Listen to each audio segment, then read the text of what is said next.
Voilà, aujourd'hui je voudrais continuer à approfondir un peu plus ce qu'il en est de ce que j'ai travaillé la dernière fois sous la forme de l'homophonie. L'homophonie qui est le truc de Lacan. Et je vais plus particulièrement développer aujourd'hui ce que j'appellerais la matérialité du signifiant versus ce que moi je considère qui est intéressant. L'intéressant, c'est de comparer les deux méthodes, donc les deux théories, bon, à la limite afin que chacun choisisse, sachant que moi j'ai choisi évidemment ma méthode. Je repars sur des exemples que j'ai déjà donnés dans d'autres vidéos, mais que je vais approfondir d'une autre manière. Dans un groupe de travail, je raconte un rêve où il est question de la gare de Dole. Dole, sous-préfecture du Doubs ou du Jura, je ne sais plus, enfin en Franche-Comté là-bas.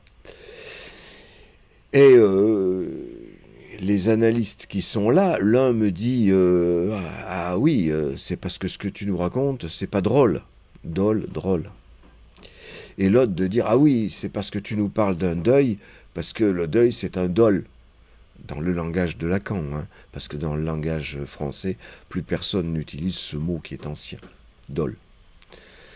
Et pour ce dernier, c'était évident qu'il s'agissait de ça, dol, dol, l'homophonie.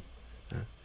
Ben, à tous les deux, j'ai dû leur dire que ils s'étaient trompés parce que non, la gare de Dole, parce que c'est une étape où je change de train pour aller chez ma fille. Hein. Donc c'est pas la peine d'essayer de sortir des homophonies, de tout de suite penser qu'on a compris autre chose en entendant quelque chose. Hein. Il aurait été beaucoup plus simple de me poser la question « Ah tiens, pourquoi la gare de Dole ?» Mais tout simplement. Et j'aurais pu répondre et développer mon propre discours, au lieu qu'on me balance que j'ai dit autre chose que ce que j'ai dit. Hein?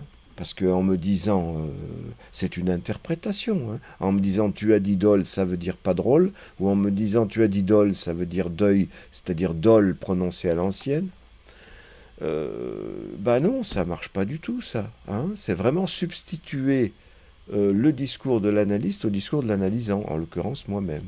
Hein? Il y a une autre façon de mettre en jeu cette matérialité du signifiant. Parce que c'est là où vient le mot réel souvent, c'est-à-dire le réel de la langue, ou le réel du langage. On l'entend chez Lacan et on l'entend chez les lacaniens, très souvent. Et cette espèce de matérialité sonore de ce qu'on entend, c'est ça qui les intéresse. Hein? Et disent que c'est ça le réel. C'est pour ça que c'est plus intéressant. Pour moi, il n'y a pas de souci, étant donné que j'ai rencontré le réel suffisamment dans mes rêves, je peux dire que non, il n'y a pas de réel de la langue. Le réel de la langue, il est foutu à partir du moment où on parle, c'est-à-dire où on comprend les choses. Je sais, chez les lacaniens, la compréhension n'est pas aussi... c'est pas la signification qui est recherchée, mais justement le simple fait de prononcer les choses. J'ai eu des rêves dans lesquels j'entendais ce que j'ai appelé des borborigmes, ou des choses que je pensais être dans une langue que je ne connais pas. Il n'y a pas de sens. Il n'y a pas à interpréter ce genre de truc. Il n'y a pas de sens, il n'y a pas de sens. C'est pour ça que j'ai toujours rapporté ce réel à ce que j'ai entendu à une époque où je ne savais pas parler. Hein? Ça revient dans mes rêves parce que ça a été enregistré. Donc, s'il y a un réel de la langue, c'est ça, c'est-à-dire le réel en deçà de la signification. Mais quand on se met à parler d'une homophonie, ce n'est plus le réel de la langue. C'est justement ce qu'il y a de sens dans ce qui est dit, de sens ou de signification dans ce qui est dit. Et l'interprétation consiste à entendre autre chose que ce qui est dit, même si c'est sur le même signifiant. Par exemple, dol, dol, drôle. D'ailleurs, souvent, j'ai entendu des tas d'autres exemples de lacaniens qui font un à peu près comme là entre dol et drôle, et qui leur semble le nec plus ultra de l'interprétation. C'est-à-dire qu'ils rajoutent une lettre, ici la lettre R, dol, drôle, et ça leur semble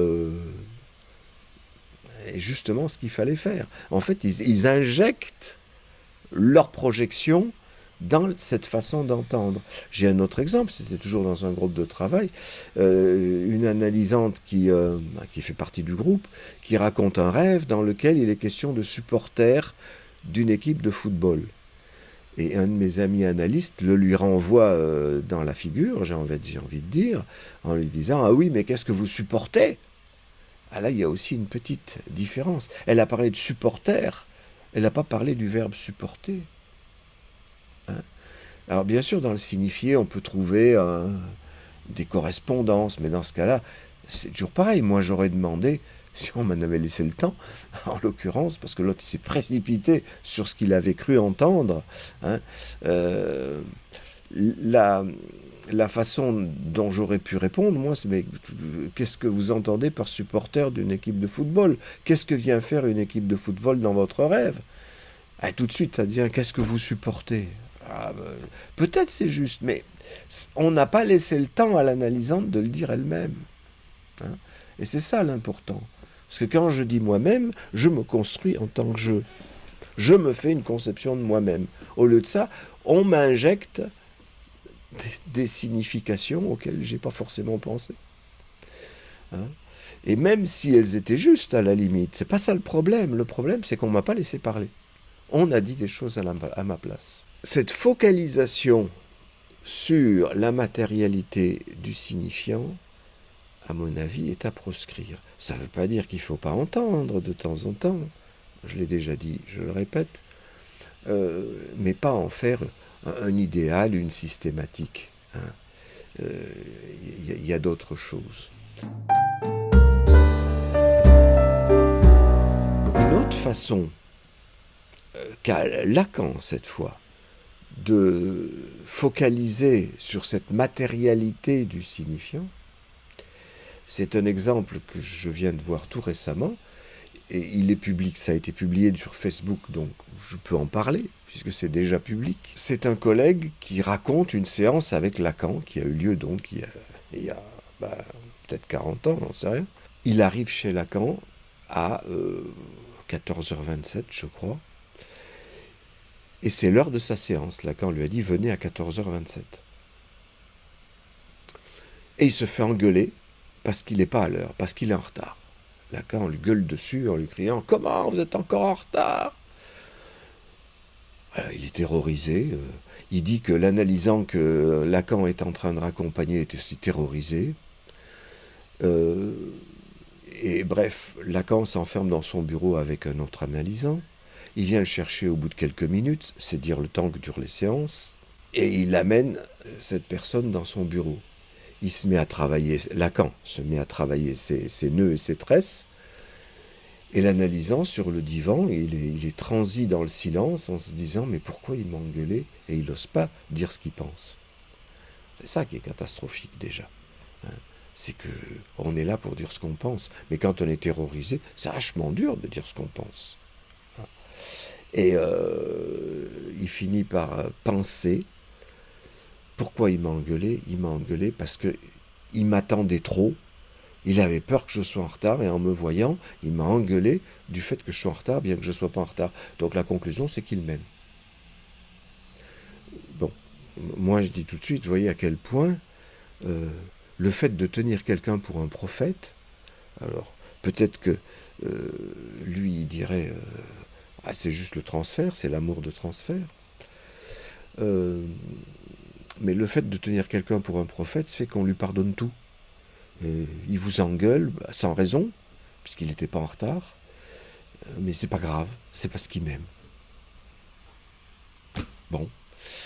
Et finalement, il sort de son silence, puisque Lacan continue à s'occuper de ses nœuds, il lui dit « Je crois que vous m'aimez trop ». Et Lacan se lève d'un bond, vient le regarder tout près, comme il faisait souvent, en lui disant « c'est ça ». Et hop, la séance est terminée.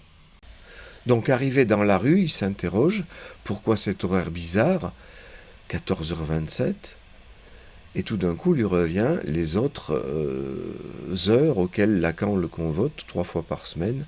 C'est 14h27, 11h04, 19h39. Et il se rappelle que c'est tout d'un coup, c'est sa date de naissance. 27 04 39. Et il dit bingo. Voilà. Ce qu'il n'ajoute pas à ce moment-là, mais qui était dans le début de son écrit, c'était, ben oui, Lacan même, pour me convoquer à des heures qui représentent ma date de naissance, c'est qu'il a vraiment pigé, il a retenu déjà ma date de naissance, et ça lui importe. Voilà. Moi, j'en conclus que ça, c'est le contraire exact de la psychanalyse. Hein, parce que il est tout content parce qu'il vient de découvrir l'énigme que Lacan avait injectée dans les horaires de séance. Mais tout est là. Lacan avait injecté cette énigme dans les horaires de séance. Tout comme dans les exemples que j'ai indiqués précédemment, l'interpréteur, l'analyste qui interprète, rajoute une lettre ou entend un tout petit peu différemment. Hein, et c'est pas ce que la personne a dit. Hein. Et là, c'est exactement sa date de naissance. Mais il la rajoute comme une énigme dans les horaires des rendez-vous.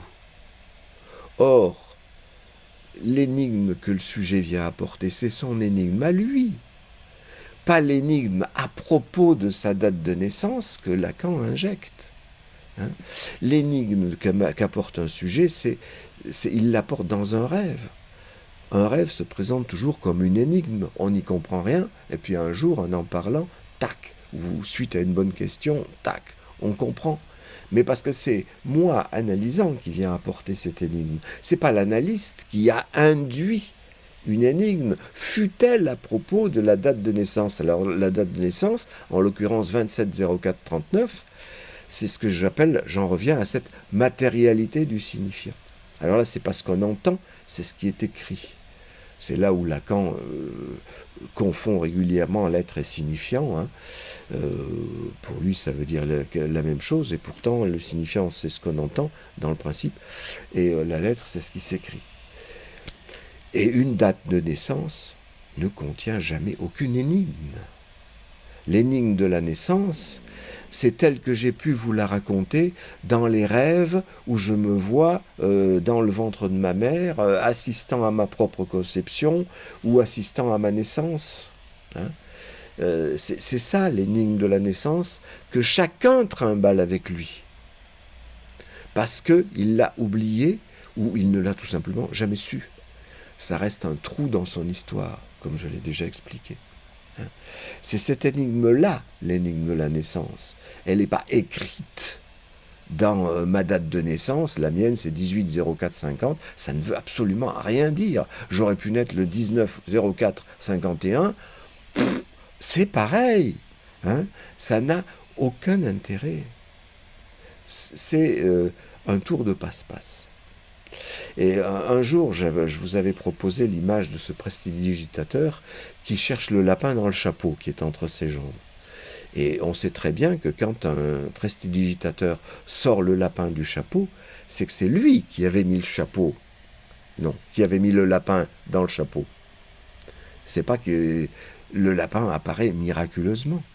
Hein. C'est un effet de passe-passe, un effet de magie. Or, les effets de magie, eh ben, ça marche. Effectivement, ça fascine les gens. Ils se disent « Waouh, ce qu'il est fort, il a résolu l'énigme. » Ou l'énigme qu'il avait fabriquée. Hein, il n'y a rien dans mon chapeau. Ah si, il y a un lapin dans mon chapeau. Voilà. C'est ça, cette fixation sur la dite matérialité du signifiant. Alors que ce qui intéresse le sujet, c'est les significations qui lui manquent dans sa vie. Hein. Les actes qu'il n'a pas compris, et spécialement sa naissance, c'est l'acte qu'il n'a pas compris. tout ce qui tourne autour de la naissance, hein, comme j'ai pu le dire, la conception, la gestation, la naissance et la castration qui vient après, puisqu'on est toujours avec un sexe. Hein. On ne naît pas sans sexe. C'est là que ça se tient. C'est ce que Freud avait découvert.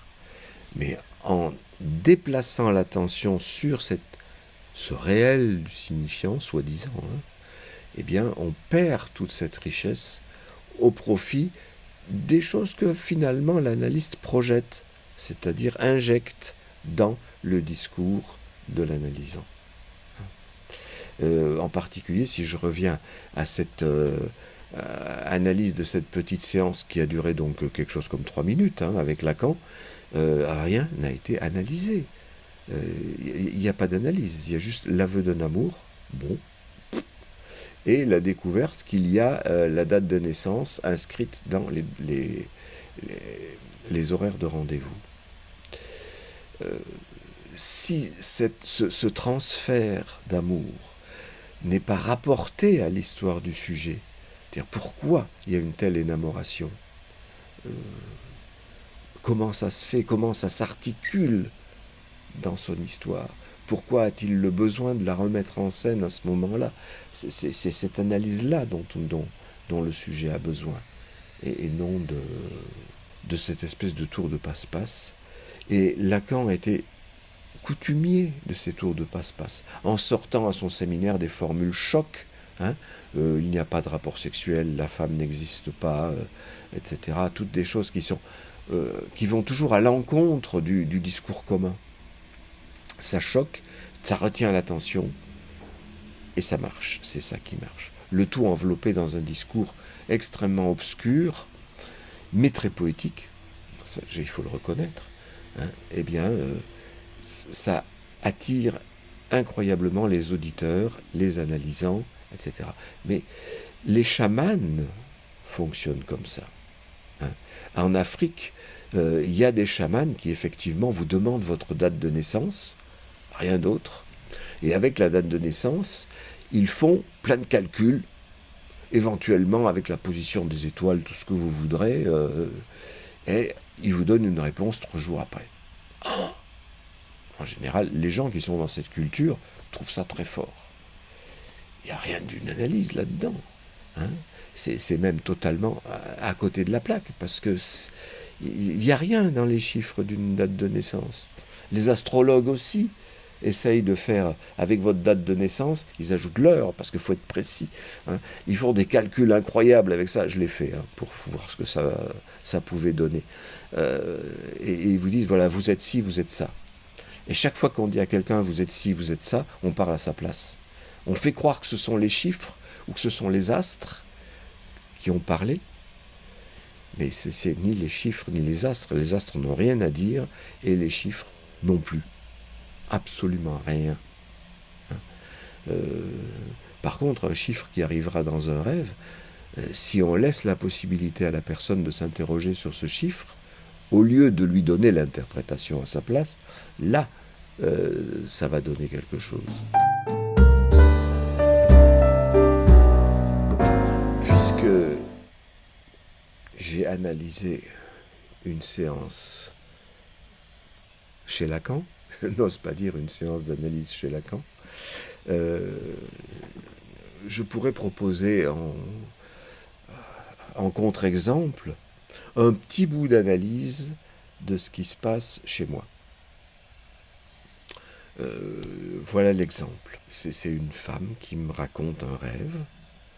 Le rêve est très long et plein de péripéties. Ça m'intéresse beaucoup, mais à un moment, elle dit qu'elle se voit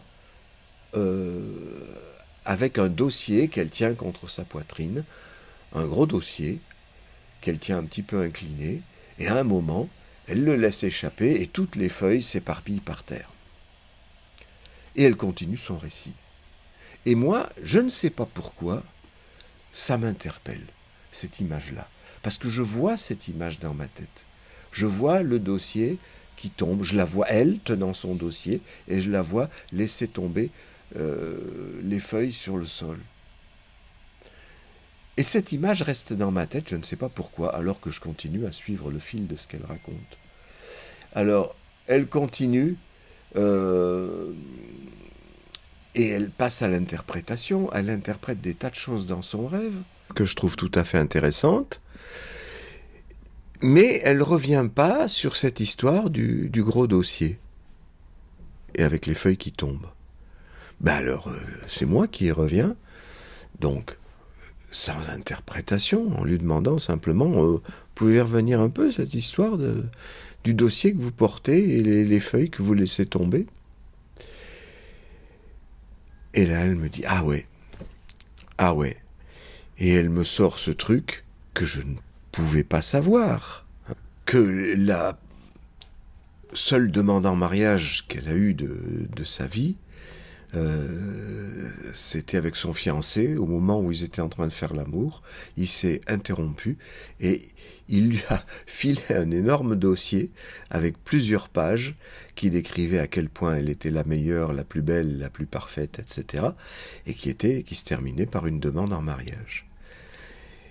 Et cet homme-là l'avait laissé tomber.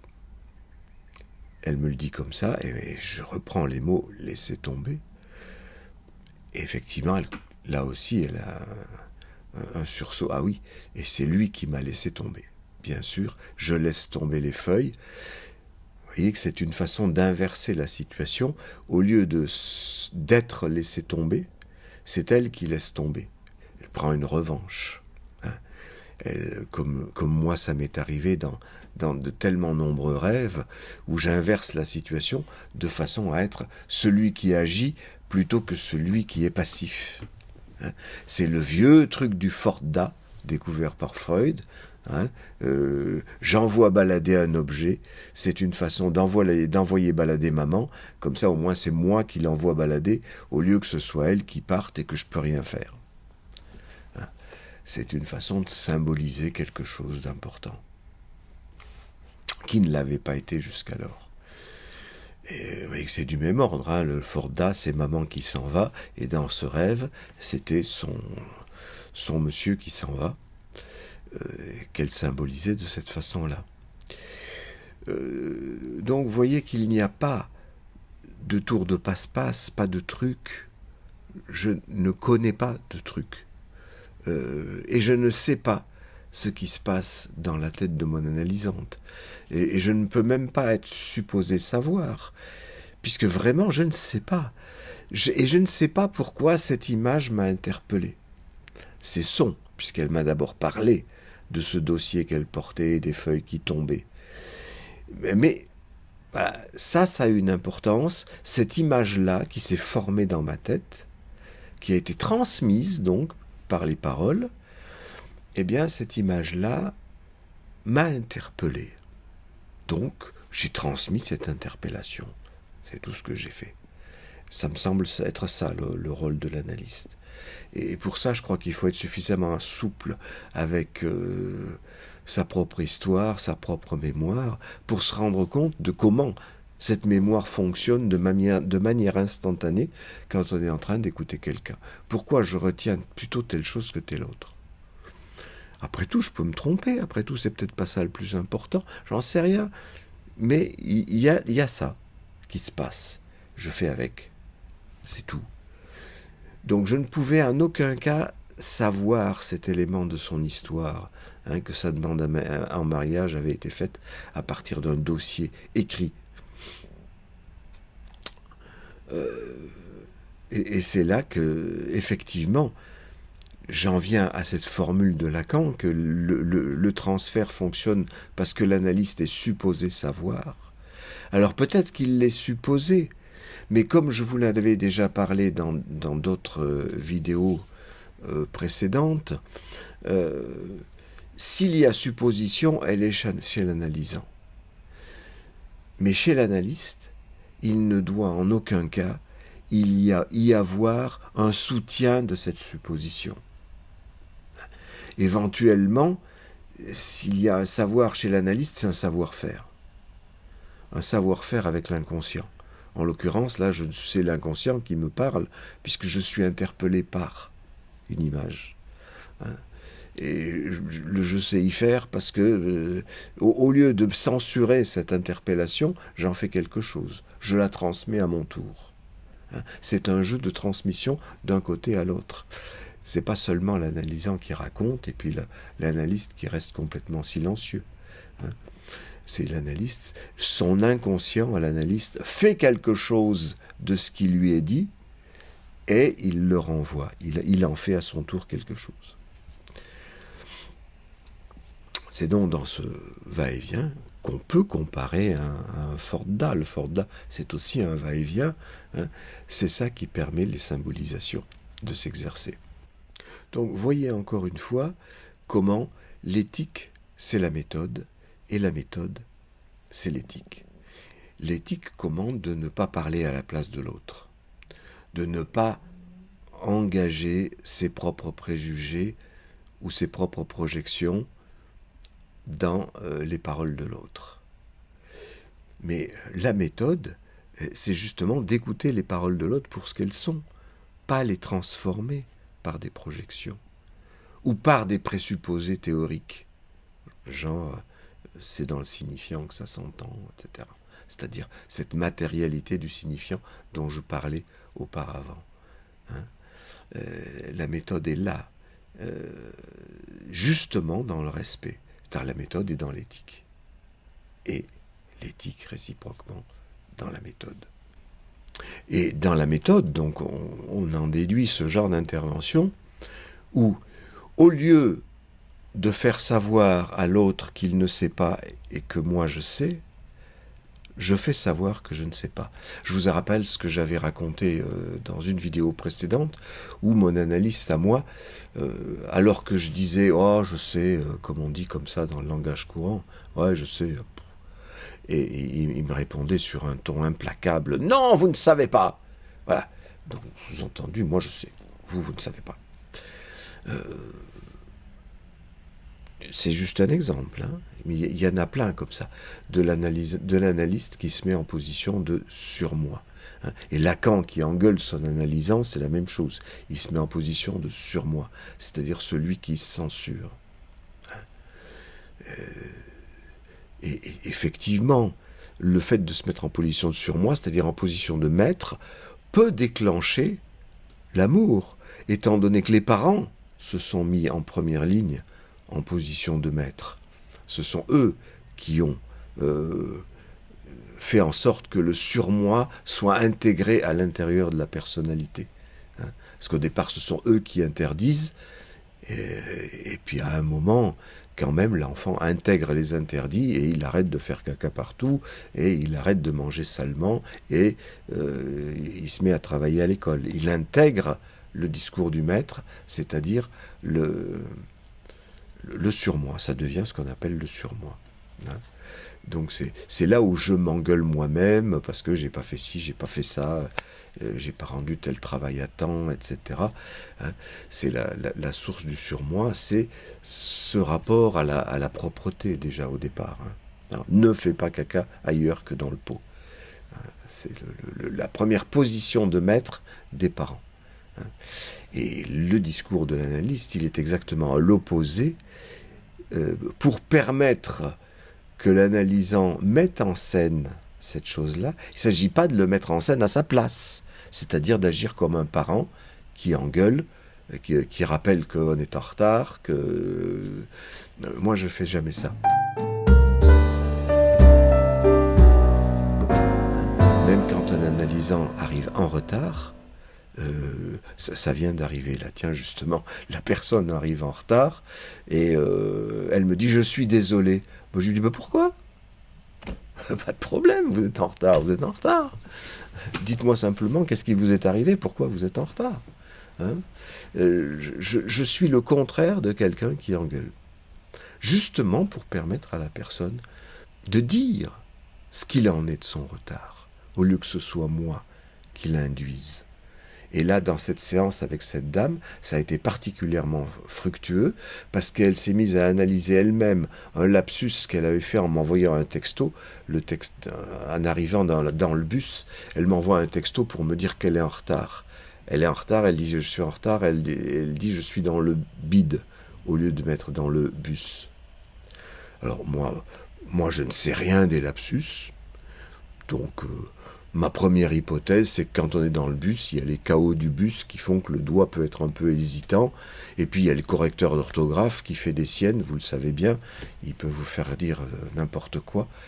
Mais mon analysante revient là-dessus, analyse son propre lapsus, que ça soit un lapsus de chaos d'autobus, ou que ça soit vraiment le lapsus de son index, ça n'a aucune importance. Elle revient là-dessus, et elle me dit, si je suis dans le bide, c'est que je suis dans le ventre de ma maman.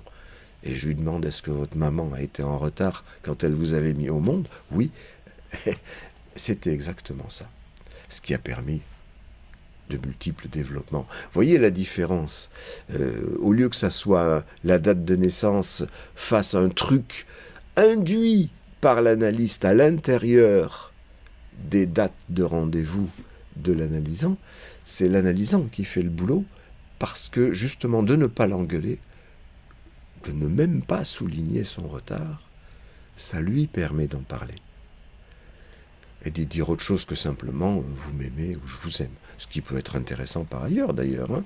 On peut aussi parler de ça quand on est dans le transfert. Pourquoi pas?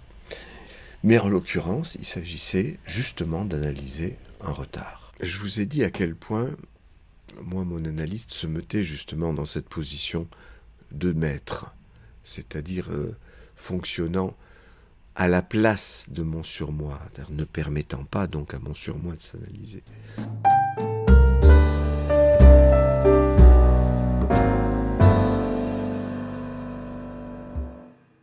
C'est pour ça que j'ai fait une grande partie de mon analyse après la fin de cette analyse, quand je me suis adressé au public. Le public qui, lui, ne me laissait finir. Au lieu d'arrêter, de couper la séance au bout de 3 minutes, ou même 10 minutes, ou même un quart d'heure, le public me laisse tout le temps, puisque j'ai tout le temps de travailler mon rêve pour ensuite le publier. J'ai le temps de finir le fil de mes associations libres. Et qui fait que... et que je développe justement parce que je sais que le public ne sait pas. C'est donc pas du tout l'effet supposé savoir qui fonctionne, le public ne sait rien du tout sur moi. Et c'est parce qu'il ne sait rien que je me dois d'expliquer chacun des linéaments, des détours, le moindre élément de décor de chacun de mes rêves. C'est justement ça qui fait que du coup, je me l'explique à moi-même. Je sais qu'en face, j'ai quelqu'un qui ne sait pas, le public. Et c'est pour ça que je pense que c'est une très bonne solution pour les gens qui ont fait un grand bout d'analyse, pour les gens qui ont envie de continuer à s'analyser, ce qui n'est pas obligatoire du tout, mais pour les gens qui ont envie de ça, c'est une bonne façon de continuer son analyse, c'est-à-dire de publier ce qu'il en est de soi, de ses rêves, à quelqu'un qui est supposé ne rien savoir du tout, le public, puisqu'on ne sait nous-mêmes, moi quand je parle au public, je ne sais rien du public, je ne sais pas ce qu'il va me renvoyer. Hein. C'est très bien, cette situation de non-savoir partout, finalement. Beaucoup plus intéressante que celle de savoir que c'est dans la matérialité du signifiant que se trouvent les significations, ou que ce soit une date de naissance, ou un son, ou des choses comme ça.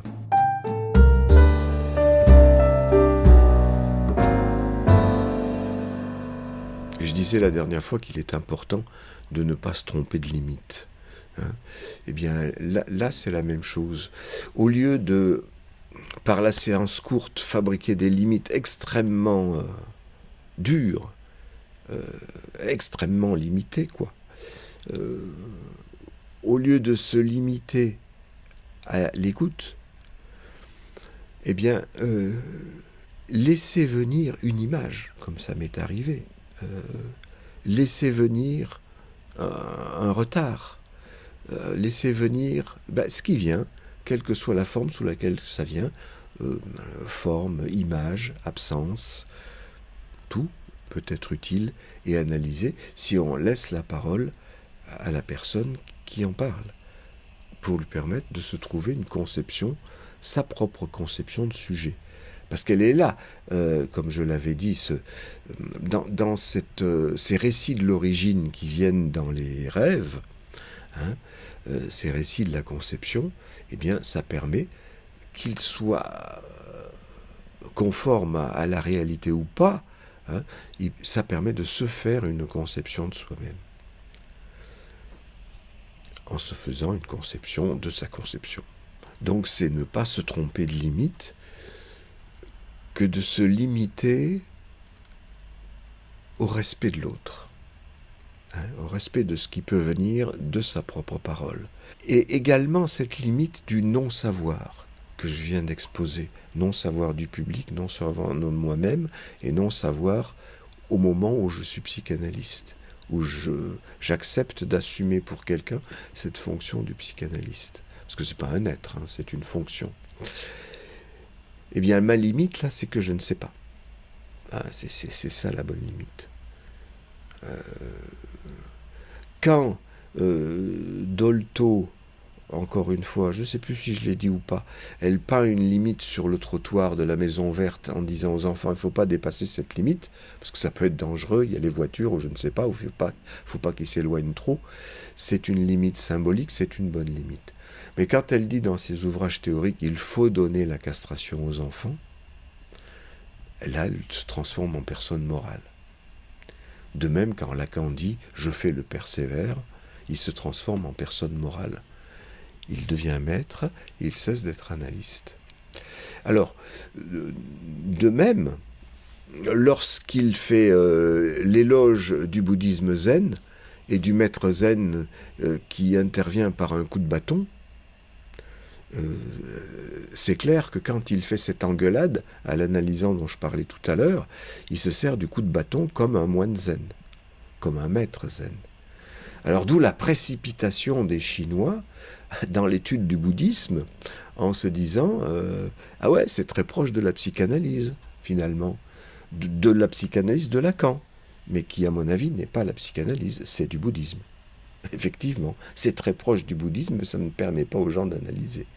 Ça permet juste de philosopher éventuellement,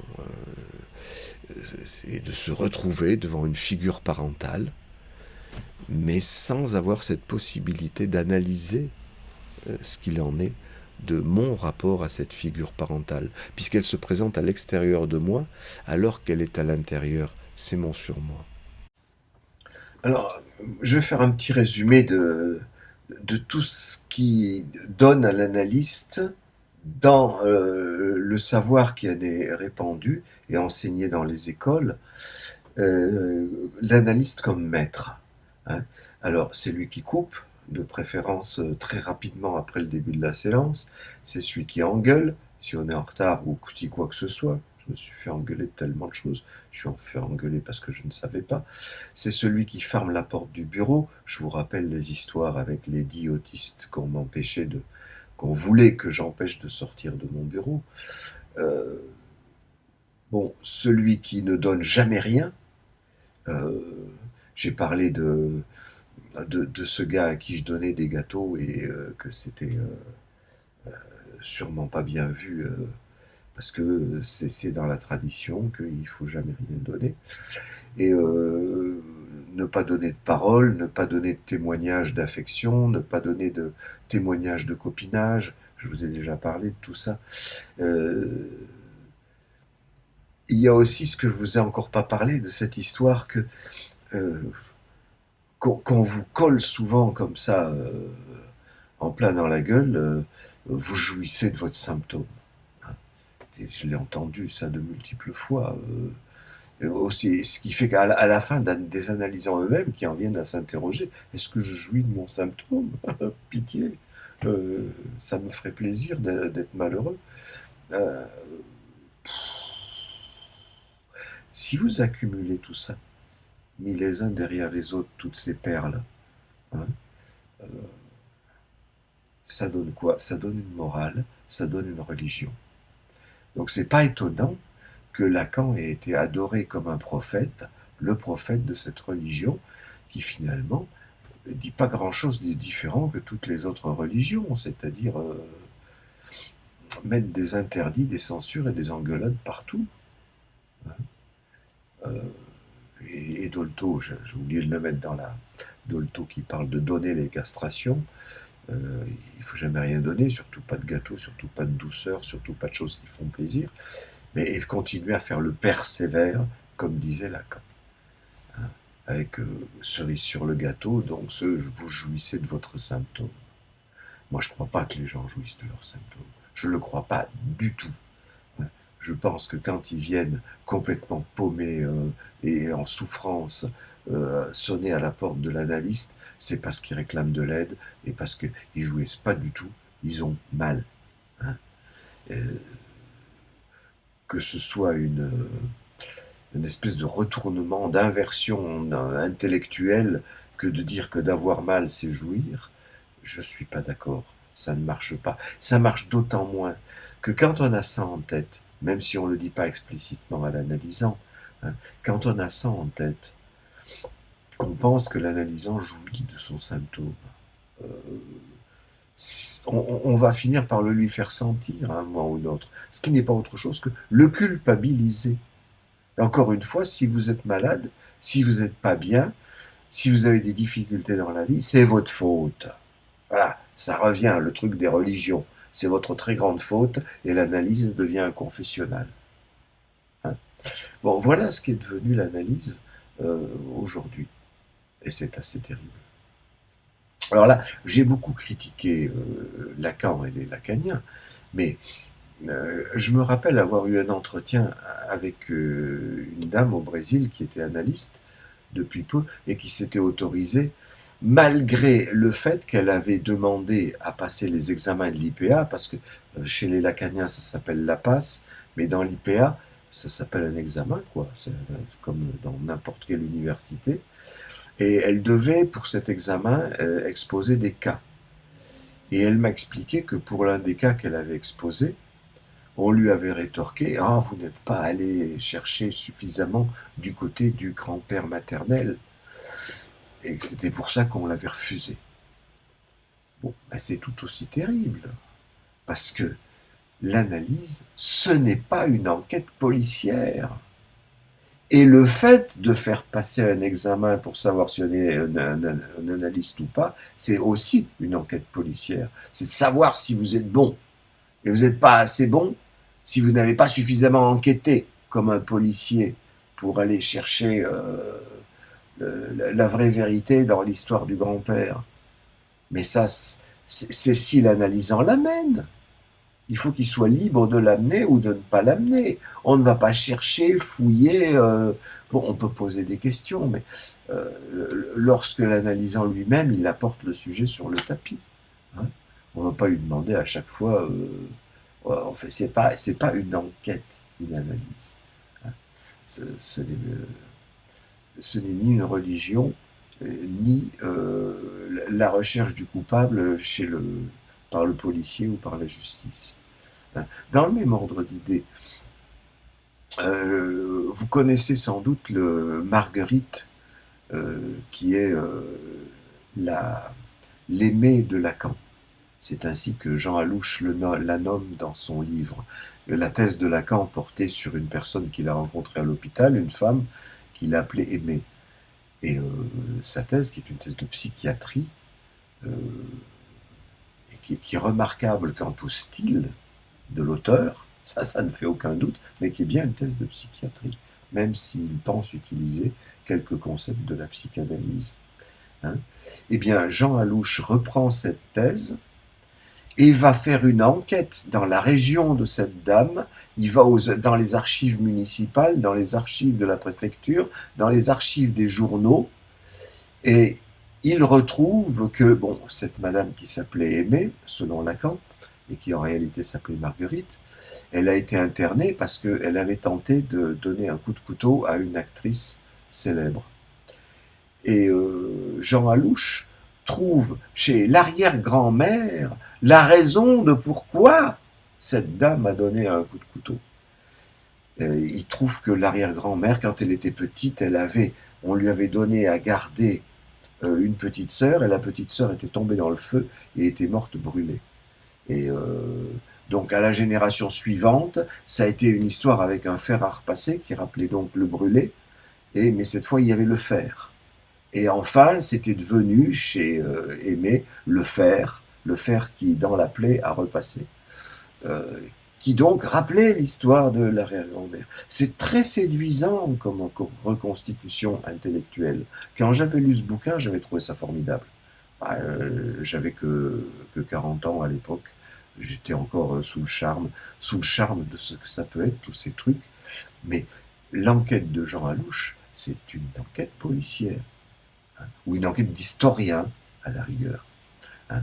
Ce n'est pas donner la parole à la fameuse Marguerite, qui, que ce soit dans le bouquin de Lacan ou dans le bouquin de Jean Alouche, elle n'a toujours pas la parole, la pauvre dame. Hein. On parle sur son dos, on fait des reconstitutions historiques sur son dos.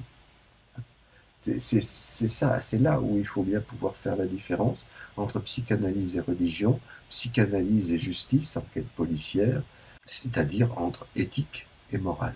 L'éthique de la psychanalyse, respect de la parole de l'autre, morale, sous couvert d'éthique, on va engueuler les gens, couper les fins de séance, donner les castrations.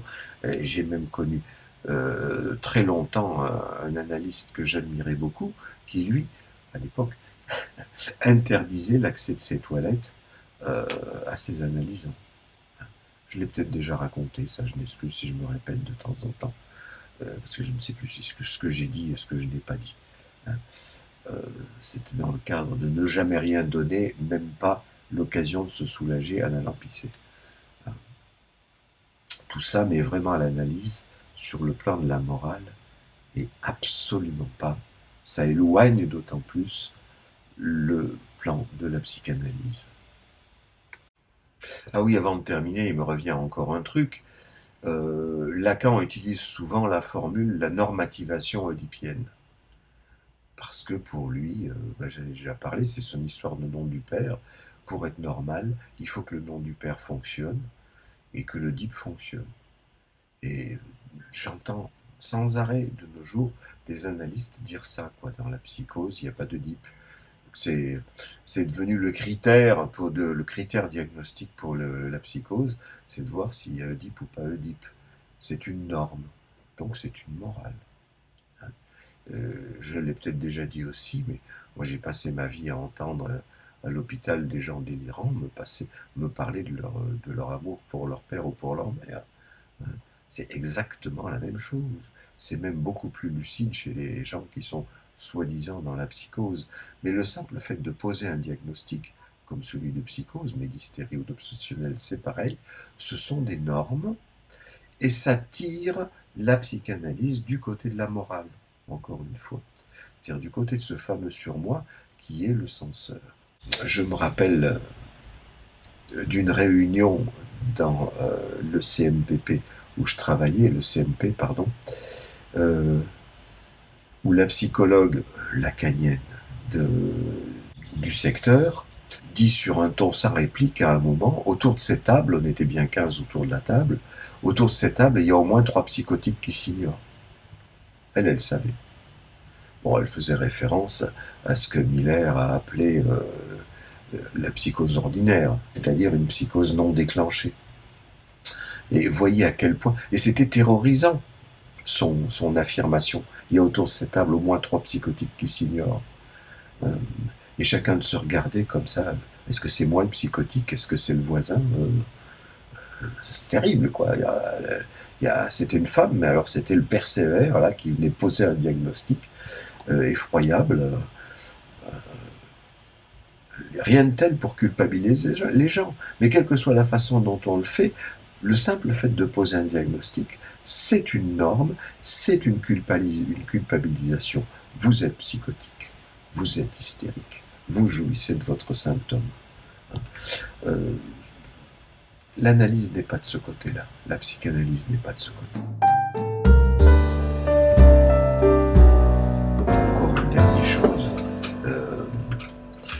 il y a aussi cet impératif de neutralité dans l'analyse. Impératif. On doit être neutre. On doit être au-dessus de tout ça. J'ai déjà dit à quel point, moi, je ne rejetais pas l'affect. le fait que ça me fait quelque chose, ce que me racontent les gens. Ça me fait de l'amour, ça me fait de la haine, ça me fait de la peine. Je peux... La compassion, qui est extrêmement méprisée, je sais, de beaucoup d'analystes comme sentiment, moi, au contraire, ça me convient tout à fait. C'est ce qui se passe. De toute façon, j'y peux rien. Hein, les sentiments, ça se contrôle pas. Alors, plutôt que de faire le neutre, alors que je ne le suis pas, ça ne me va pas du tout. Il y a toute une différence entre accepter les sentiments qui me viennent et les projeter sur la personne. Les projeter sous forme éventuellement d'interprétation. La neutralité, elle ne peut se concevoir, selon moi, qu'à un seul endroit. C'est-à-dire quand quelqu'un hésite dans une décision à prendre dans sa vie. Ben là, évidemment, je suis neutre. C'est jamais moi qui prendrai la décision à sa place. Même s'il s'agit d'une décision quand quelqu'un me dit je ne sais quoi penser. Ben, c'est à elle ou à lui de savoir quoi penser.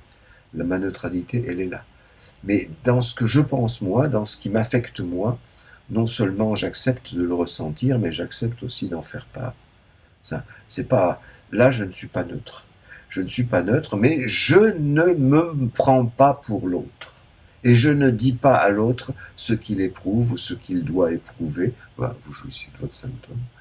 Des choses comme ça. Vous voyez, les nuances qu'on peut concevoir dans ce mot de neutralité, hein, qui, conçu comme un absolu dans tous les domaines, redevient un impératif moral, qui peut paraître super bien, mais qui en amène à fabriquer de ces analystes aussi aimables que des portes de prison,